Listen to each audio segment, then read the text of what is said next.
Assalamualaikum warahmatullahi wabarakatuh. Dalam kesempatan ini, kita akan menceritakan kisah inspiratif tentang salah satu sahabat Nabi yang diperebutkan bidadari. Ada sebuah hadits Nabi Muhammad Shallallahu Alaihi Wasallam yang sangat populer di lingkungan umat Islam, terutama bagi mereka para penuntut ilmu. Dari Abu Hurairah radhiyallahu anhu, ia berkata bahwa Rasulullah Shallallahu Alaihi Wasallam bersabda, "Sesungguhnya Allah tidak melihat rupa dan harta kalian.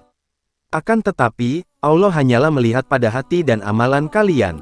Hadis riwayat Muslim. Hadits ini sejalan dengan salah satu firman Allah dalam Al-Quran, yang artinya, sesungguhnya orang yang paling mulia di sisi Allah adalah orang yang paling takwa di antara kamu.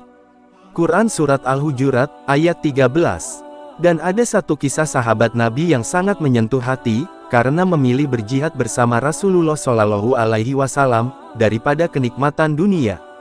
Allah pun menjadikannya syahid dan menjadi rebutan para bidadari. Namanya Julaibib radhiyallahu anhu, begitulah ia dipanggil. Namanya menunjukkan kalau ciri fisiknya yang kerdil dan pendek. Nama Julaibib merupakan nama yang tak biasa dan tidak lengkap. Nama ini bukan ia sendiri yang menghendaki, bukan pula orang tuanya. Julaibib hadir ke dunia tanpa mengetahui siapa ayah dan ibunya. Demikian pula orang-orang, tidak tahu, atau tidak mau tahu tentang nasab Julaibib. Bagi masyarakat Madinah, tidak bernasab dan tidak bersuku merupakan aib yang sangat besar. Tampilan fisik dan keseharian Julaibib yang lusuh menjadi alasan orang lain tidak mau dekat-dekat dengannya.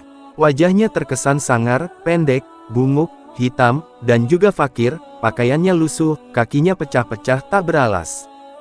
Tak punya rumah untuk berteduh, tidur hanya berbantalkan tangan, berkasurkan pasir serta kerikil.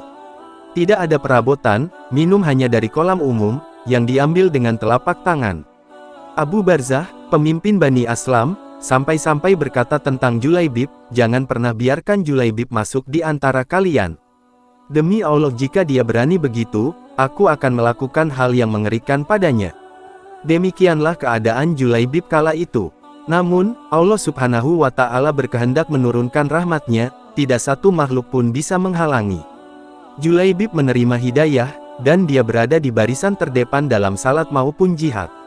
Meski hampir semua orang tetap memperlakukannya seolah ia tak ada, namun tidak demikian dengan baginda Rasulullah Shallallahu Alaihi Wasallam. Julaibib yang tinggal di Sufa Masjid Nabawi, suatu hari ditegur oleh baginda Nabi. "Hei Julaibib," begitu lembut beliau memanggil, "tidakkah engkau menikah? Siapakah orangnya yang mau menikahkan putrinya dengan diriku ini ya Rasulullah?" Tutur Julaibib sambil tersenyum. Tidak ada kesan menyesali diri, atau menyalahkan takdir Allah pada kata-katanya. Rasulullah pun tersenyum. Mungkin memang tidak ada orang tua yang berkenan pada Julaibib. Namun, hari berikutnya, ketika bertemu dengan Julaibib, baginda Nabi kembali menanyakan hal sama. "Julaibib, tidakkah engkau menikah?" Dan Julaibib menjawab dengan jawaban yang sama. "Begitu, begitu, begitu." 3 kali, 3 hari berturut-turut. Dan pada hari ketiga itulah, Rasulullah memegang lengan Julaibib dan membawanya ke salah satu rumah pemimpin Ansar. "Aku ingin menikahkan putri kalian," kata Rasulullah terhadap si pemilik rumah. Betapa indahnya dan betapa berkahnya, demikian respons pemilik rumah dengan wajah berseri-seri, mengira bahwa sang nabilah calon menantunya.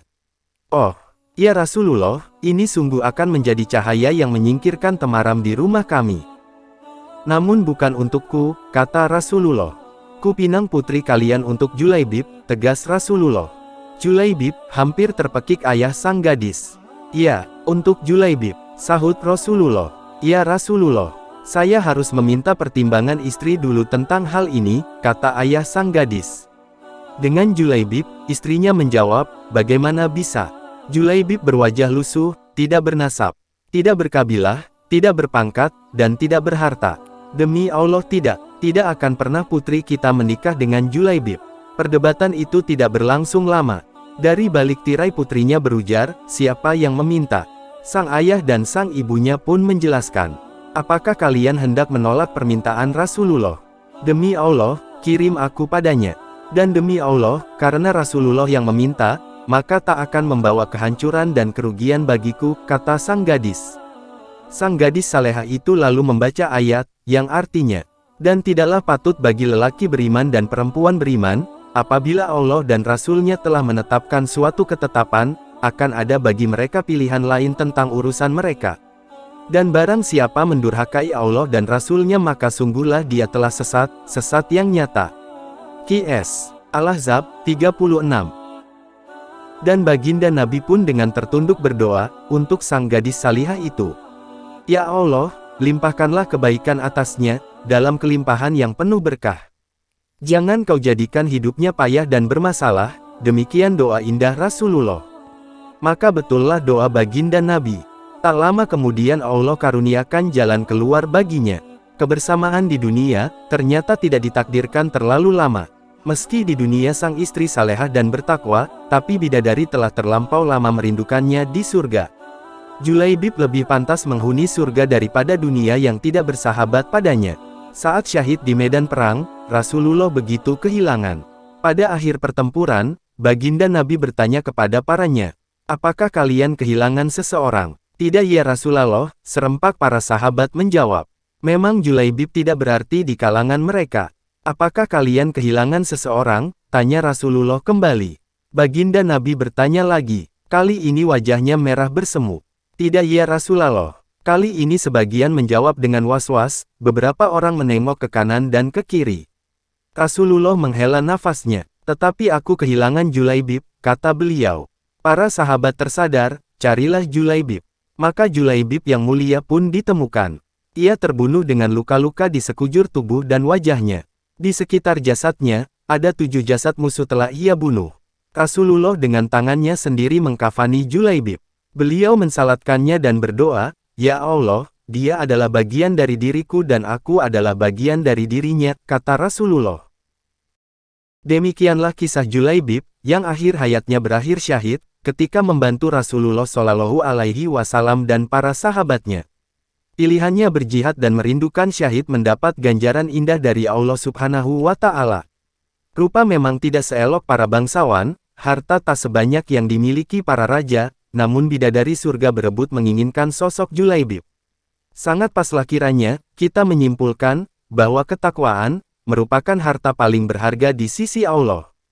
Sebab kekayaan, rupa maupun kedudukan di dunia, akan lenyap begitu ajal datang menghampiri pemiliknya. Sekian dulu kisah inspiratif kali ini. Semoga dapat membuat keimanan kita semakin meningkat. Amin amin.